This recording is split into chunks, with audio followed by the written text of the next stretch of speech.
Okay sir, இந்த கேரக்டருக்கு முத்துவேல்னு வச்சுருக்கீங்க, முத்துவேல் கருணாநிதினு வச்சுருக்கலாமே. சார் சுகுமார் சார் பார்ட் 2ல வைப்பார். பட் இதை மாதிரி முக்கியமான கதைக்கு முக்கியமான கேரக்டர் வருது ஒரு 5 நாள் அப்படின்னாலும் நான் நடிக்கிறேன் அப்படின்ற மாதிரி நீங்கள் இருக்கீங்களா சார்? கண்டிப்பாக பண்ணுவேன். முக்கியத்துவம் வாய்ந்த கதைகளில் நான் 5 நாளுக்குனாலும் நீங்கள் நடிப்பீங்க. அதுக்கு நான் அதே பண்ணிட்டு இருக்க மாட்டேன். அப்புறம் 5 நாளாக எல்லா படத்துக்கும் போயிட்டு இருக்க வேண்டியதான். இல்லை சார், 5 நாள் சொல்லி திருப்பி 5 நாள் ஆக்கிடுவாங்க தலைவா. கல்வி 2026 பட்டி தொட்டி எங்கும் எல்லா இடத்துலையுமே கல்வியை கொண்டு போய் சேர்த்துருக்காங்க. ஆனால் இன்னமும் ஒரு சில மலைவாழ் மக்களுக்கு கல்வி கிடைக்கல, ஏழை எளிய மக்களுக்கு கல்வி கிடைக்கலன்னு சொல்லியிருக்காங்க. இதுக்கு என்ன காரணமாக இருக்குன்னு நீங்கள் நினைக்கிறீங்க சார்? இதுக்கு காரணம் தெரிஞ்சா நான் இங்கே உட்காந்துருப்பேன். ஃபஸ்ட்டு உங்களுக்குலாம் ஆர்டரேஷன்னா செட்டு போடுறதுன்னு யார் சொன்னது? இல்லை, அதான் அது தெரியாமல் தான் கேட்குறேன். செட்டு போட்டால் தான் அது ஆர்டரேஷன் நினச்சிட்டு இருக்கீங்களா? நீங்கள் தான் ஒன்று டிசைட் பண்ணிக்கிறீங்க. ஃபஸ்ட்டு ஆர்டரேஷன்னா என்ன நீங்கள் கேட்டீங்கல்ல? அருள் சார் எங்கே சார்? இங்கே எங்க? ஐயோ, படத்தில் அருள்வான் நீங்களா? கதையோட டைட்டில். என் படத்தில் என் பேர் முத்துவேல். முத்துவேல் இல்லை இல்லை, அருள்வான் அள்ளி கொடுக்குறவன் அப்படின்னு. ஆமாம், அதுக்கு இவர் சொல்லுவார் டைட்டில் வச்சாரு. நான் இது வான் தான் டைட்டில் வச்சோம். அதாவது வான்னா வானம் சார்ந்து மலை சார்ந்தது. அந்த டைட்டில் கிடைக்கல. இப்போ ஜென்ரலாகவே ஒரு ப்ளஸ்ஸிங்காக இருக்கும் அப்படின்றது தான் எல்லாத்துக்கும். அதனால் அருள்வான்னு சேர்த்து வச்சுக்கிட்டேன். அருள்வான் அது, அவ்வளோதான். ஓகே டேரக்டர் சார், அது மாதிரி உங்களுக்கு ஒரு கேள்வி. நீங்கள் பேசுகிறப்போ காளி வெங்கட் மனசில் வச்சு கதை பண்ண அப்படின்னீங்க. ஆனால் வந்து ஹீரோன்றப்போ அருள்நிதி சாரையும் ஆரவியும் சொல்கிறீங்க. அவரும் ஒரு ஹீரோ தான். இவங்க 2 பேரும் வந்ததுனால அவரை கம்மி பண்ணிட்டீங்களோ? அந்த மாதிரிலாம் அந்த ஸ்கிரிப்டே வேறு ஸ்கிரிப்டாக இருந்துச்சு. சின்ன ஸ்கிரிப்டாக இருந்தது. அதுக்கப்புறம் கொஞ்சம் ஸ்கிரிப்டை மாற்றி தான் இந்த மாதிரி. அதாவது ப்ரொடியூசர் விருப்பம் என்னென்னா சின்ன படமாக பண்ண வேணாம், கொஞ்சம் பெருசாக பண்ணலாம், ஏன்னா ஃபஸ்ட்டு ப்ரொடக்ஷன் பண்ணுறதுனால கொஞ்சம் நல்லாவே பண்ணுங்க அப்படின்னு தான் இவங்க டெக்னீஷியனாகவும் ஜிவி பிரகாஷ், அருள் சார், ஆரவ் சார், அந்த மாதிரி ரம்யா மேம் எல்லாத்தையும் அந்த மாதிரி கொண்டுட்டு வந்தாங்க. அதனால் அந்த படத்தை கைவிட்டுட்டு இந்த ப்ராஜெக்டை ஸ்டார்ட் பண்ணோம். ஃபஸ்ட்டு அண்ணனை கம்மிட் பண்ணியிருந்த ப்ராஜெக்ட் வேறு. ஸோ அதனால தான் சொன்னேன் நான் அண்ணனோட மறுபடியும் கண்டிப்பாக இன்னொரு படம் பண்ணோம் அப்படின்னு. அது மாதிரி டேரக்டர் சார், ரொம்ப நாளைக்கு அப்புறம் ரம்யா பாண்டியன் யாருக்கு ஜோடி? ஆரவ் சாரோட. ஆமாம். அருள் சார் எங்கே சார்? இங்கே எங்க? ஐயோ, இந்த சார் கோடம்பாக்கத்தில் வந்து அருள்வான்னா எல்லாருக்கும் தெரியும், அருள்நிதின்ட்டு. ஏன்னா பசங்களுக்கு வந்து ரொம்ப பிடிச்ச ஒரு நடிகர், அது இல்லாமல் எல்லாமே செய்கிறவங்க. இப்போ இந்த படம் டைட்டிலும் அதே மாதிரி ஒத்தி போகுது. ஆனால் இப்போ அதே படத்தில் அதே நெக்ஸ்ட் ஒரு படம் வந்து டிமாண்டி காலனி 3. ஸோ அப்படியே கான்ட்ராஸ்டாக இருக்காது. எப்படி நீங்கள் வந்து ஹேண்டில் பண்ணீங்க? எப்படி ஹேண்டில் பண்ணுறேன்னா, ஹேண்டில்னா என்னென்னா அது வந்து ஒரு பேய் படம், இது வந்து ஒரு நல்லது செய்கிற ஒரு படம். ஸோ அதுலேருந்து எப்படி நீங்கள் மாறுபட்டுறீங்கன்னு? இல்லை, இது நான் தான் சொன்னேன்ல ஃபஸ்ட்டே. இவர் கதை சொல்லும் போதே நான் எவ்வளோ படங்கள் பண்ணாலும் இதில் கிடைச்சா கதாபாத்திரம் எனக்கு திருப்பி அமையாதுன்னு தான் சொன்னேன். நான் ஃபுல் ஃப்ளெஜ்டாக பண்ணாலும் ஒரு கல்வி எவ்வளோ முக்கியம்னு இந்த படம் சொல்லியிருக்கோம். அதே மாதிரி அந்த இடத்துல வாழ்கிறவங்களோட வாழ்க்கை வந்து நம்ம படம் பார்க்கும்போது அவங்க லைஃப் ஸ்டைலே நம்ம புரிஞ்சுக்கலாம். அந்த படம் பார்க்கும்போது அவங்க எவ்வளோ கஷ்டத்தில் இருக்காங்க அப்படின்னு. ஸோ அதனால தான் இதுக்கு என்ன இதுன்னு கேள்வி கேட்டால் எப்படி பதில் சொல்கிறது? கதாநாயகனா வந்து ஃபுல் ஃப்ளெஜ்ஜாக நடிக்கிறது சந்தோஷமான விஷயம். ஒரு டேரக்டர் வந்து ஒரு 5 நாள் ஸ்டோரி சொல்லும் போது உங்களுக்கு என்ன தோணுச்சு அந்த நேரத்தில்? அவர் 5 நாள் ஸ்டோரி சொல்லல, 5 நாள் வர 5 நாள் வர சொன்னார். ஓகே, உங்களுக்கு என்ன தோணுச்சு? பண்ணலாமா வேணாவா? நிறைய முடிவு எடுத்திருப்பீங்களா நைட்டு? இல்லை, இவர் கொஞ்சம் குண்டக்க மாட்டாக்கான ஆள் தான். ஏன்னா என்ன ஆல்ரெடி தகராறுன்னு ஒன்று வச்சு எடுத்தார்.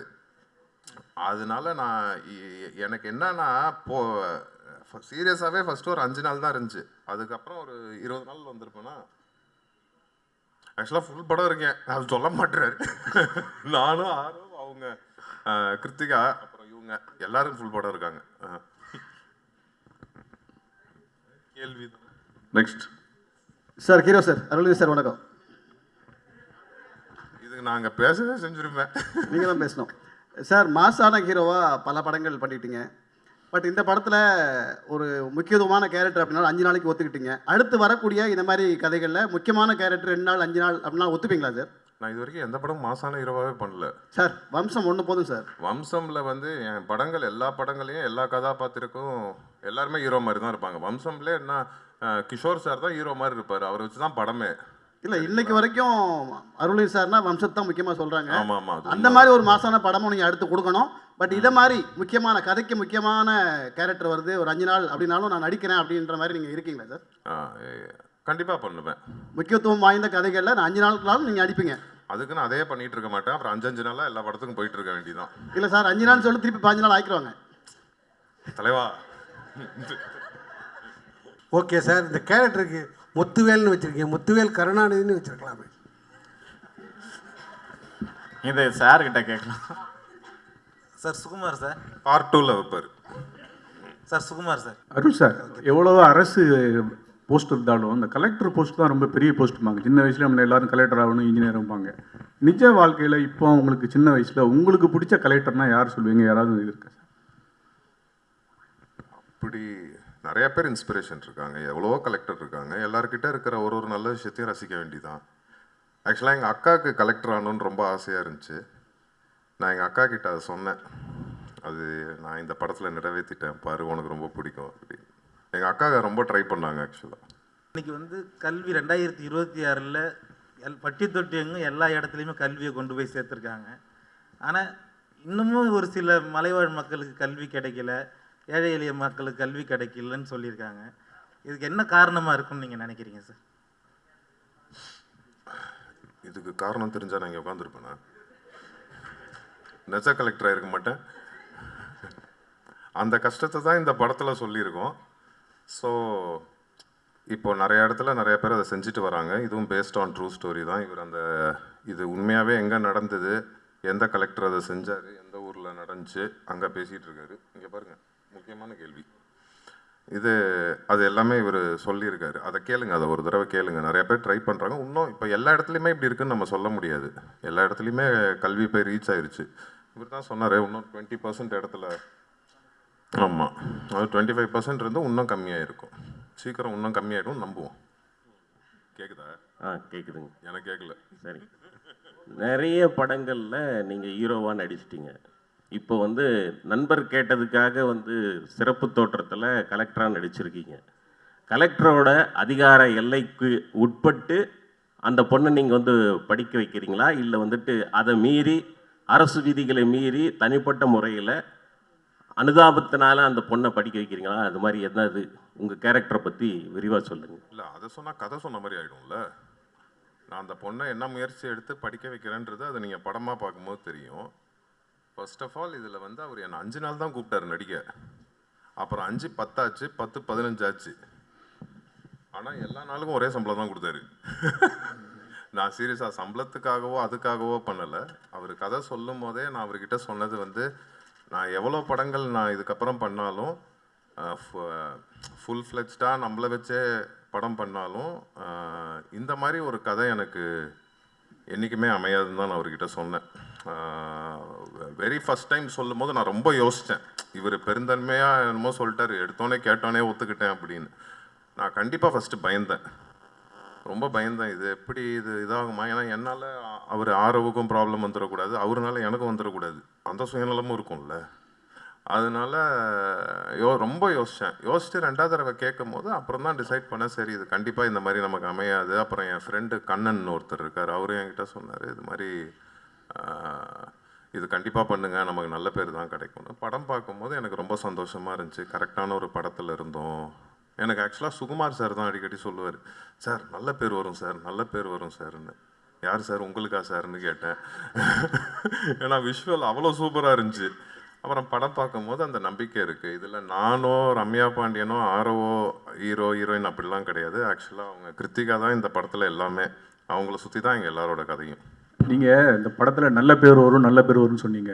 வம்சத்துலேருந்து எவ்வளோ படம் நடித்தா கூட இந்த பட தலைப்பில் தான் உங்கள் பேர் இருக்குது, அருள் அப்படின்னு, அருள்வான்னு. இது நீங்கள் வந்த பிறகு பேரை மாற்றினாங்களா, இல்லை முதலே வச்ச பிறகு உங்களை பேருக்கு தகுபடி கூப்பிட்டாங்க? நான் ஒரு நாள் ஃபுல்லாக இந்த டைட்டில் வேண்டான்னு அவர்கிட்ட அவர்கிட்ட டைட்டில் மாற்றுங்க நானும் இருக்கேன், இதே டைட்டிலாக வச்சிங்கன்னா சரி வருமானு. பட் அவருக்கு பொருத்தமாக பட்டுச்சு, அதை போய் நம்ம தடுக்கக்கூடாதுல்ல. சார் அருள்நிதி இவர் ஏதோ சொல்ல வராரு. நீங்க வந்ததே லேட். அவர் எங்க இருக்காரு? நான் 9 மணிக்கு வந்தேன். நீங்க வந்த- மலை சார்ந்த இடமே நல்ல இயற்கையான இடம், ரொம்ப அழகாக இருக்கும். நீங்கள் அங்கே என்ன செட்டு பண்ணால் நீங்கள் விருதுலாம் பல விருது வாங்கினவர், இந்த படத்துலையும் உங்களுக்கு விருது இருக்கும், உங்களுக்கும் சுகமாக இருக்கும், கண்டிப்பாக இருக்கும். ஃபஸ்ட்டு உங்களுக்குலாம் ஆர்டரேஷன்னா செட்டு போடுறதுன்னு யார் சொன்னது? இல்லை அதான் அது தெரியாமல் தான் கேட்குறேன். செட்டு போட்டால் தான் அது ஆர்டரேஷன் நினச்சிட்டு இருக்கீங்களா? நீங்கள் தான் ஒன்று டிசைட் பண்ணிக்கிறீங்க. ஃபஸ்ட்டு ஆர்டரேஷன்னா என்ன நீங்கள் கேட்டீங்கல்ல, கொஸ்டின் கேட்டிருக்கீங்கல்ல. ஆமாம், செட்டு போட்டால் தான் ஆர்டரேஷன். சார் நானும் பேசிக்காக ஒரு ஓவியம் தான். 10வது முடிச்சுட்டு வந்து ஓவிய கல்லூரியில் இடம் கிடைக்காம தான் பத்திரிகையாளராக மாறினேன். அதுக்கப்புறம் படிச்சுட்டு எனக்கு இடம் கிடைச்ச பையன் அப்புறம் பத்திரிகைக்காரங்களா ஒரு ஓவியனா இருந்துட்டு அந்த கேள்வி கேட்கக்கூடாது இல்லை. இப்போ ஆர்டரேஷன் லைக் ஒரு களம், அந்த களம் எங்களுக்கு மாட்டியிருக்கப்ப அது எப்படி சார் ஒரே நிமிஷம், கேள்விங்கிறது என்ன சார்ந்து இல்லை, என் மூலியமா மக்களுக்கான விளக்கம். அவங்க இதை இவ்வளோ அளவுக்கு நாலேஜாக இருக்க மாட்டாங்க, உங்க அளவுக்கு குறைஞ்சபட்சம் என் அளவுக்கு. எல்லா ஆர்டர்ஸுமே அப்படியே கேட்டுட்டு இருக்கீங்க. மேஸ்திரி கூட ஏதோ ரீப்பர்ஸில் செட்டு போட்டுக்கிட்டே இருப்பாங்க அப்படின்னு. படம் ஃபுல்லாக ஒர்க் பண்ணுற எல்லா ஃப்ரேம்ஸ்லையும் ஆர்டரேஷனோட பங்கீடு இருக்குது. நாங்கள் இருக்கோம் இல்லை அப்படிங்கிறது இல்லை. நாங்கள் லொக்கேஷன் பார்க்குறோம், அந்த லொக்கேஷனில் தான் அந்த கதை நடக்குது அப்படிங்கிறத டிசைட் பண்ணுறோம். கதையோட களத்தை நாங்கள் தான் ஆராய்ஞ்சு அந்த இடத்துக்கு கூட்டிகிட்டு போகிறோம் எல்லா ஆர்டிஸ்ட்டையும். ஸோ செட்டு போட்டால் தான் ஏதாவது ஒன்று ப்ளைவுட்டை வச்சு மேக் பண்ணால் தான் அப்படின்னு நினச்சிட்டு இருக்கக்கூடாது. கதைக்குள்ளே ஃபுல்லாக இருக்கும். ஈச் அண்ட் எவ்ரி ஃப்ரேமில் ப்ரொடக்ஷன் டிசைனிங் இருக்குது.